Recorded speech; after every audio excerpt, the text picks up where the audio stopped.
I've seen the major parties, Labor, the Coalition and One Nation, all come out and address the fuel crisis. 6 months too late. And as much as I think One Nation is lengths ahead of the other two parties, I still don't see any real indication that any of them actually understand how to fix the problem. Here's the reality. This is not an economic crisis. This is a crisis of survival.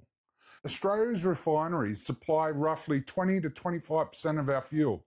The rest, 75 to 80%, comes from overseas. It's that simple. If global oil supply chains don't stabilise and quickly, Australia runs out of fuel as we know it. Now, yes, the federal government should absolutely take control of Australia's fuel assets. But let's be honest, that's a drop in the bucket. Because the real problem is this.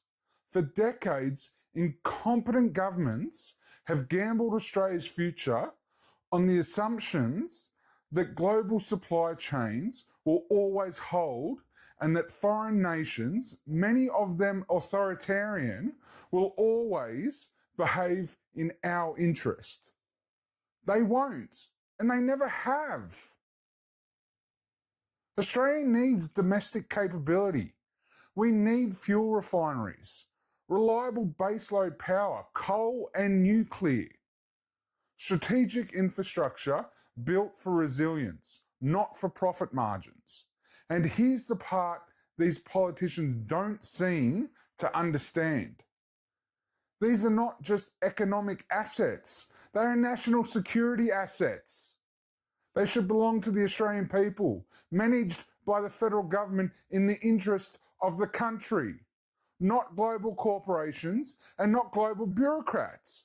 But instead, whether through ideology or profit, both Labor and the Coalition have allowed multinational companies to dominate critical infrastructure while everyday Australians carry the risk.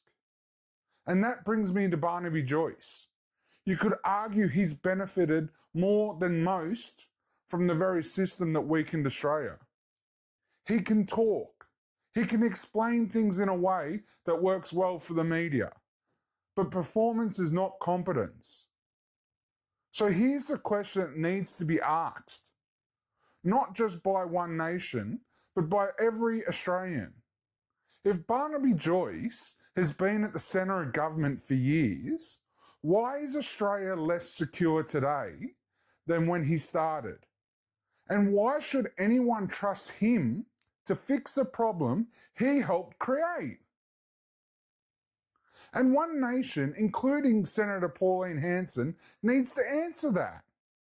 Because from my own experience as a former member, the more One Nation absorbs disgruntled politicians and insiders from the major parties, the more it risks becoming part of the same uniparty system it claims to oppose. And that's the bigger issue here. This culture in politics where politicians attack or defend others based on convenience, alliances, and usefulness, instead of principle or competency.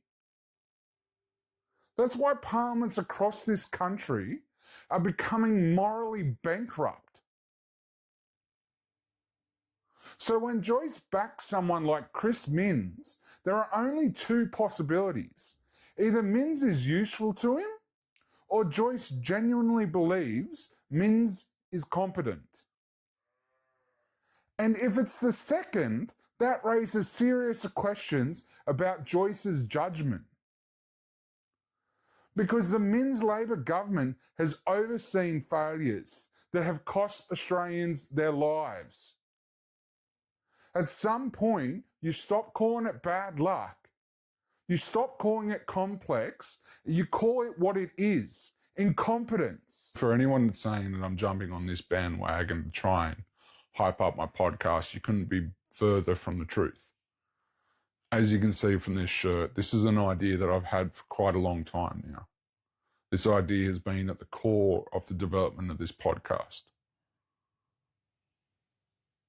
So it's not something that I'm just jumping on board with now. I've been saying for a long time that the choices here in Australia in particular, but more widely across the West in establishment politicians, is dangerous. Doesn't matter who you vote for, you're getting the same tired, bankrupt, and devastatingly dangerous idea when you vote for establishment politicians. But we've got to stop playing this game. It's a corrupt system and it needs fixing. So I ask all of you out there watching this that may see this, if you're sitting there thinking the country's gone mad, the country's in decline, this is not the Australia you grew up in. I agree. That's why I'm doing this podcast. Support me and I will do my very best to make things right again. I've got nothing to lose and I refuse to lose this country.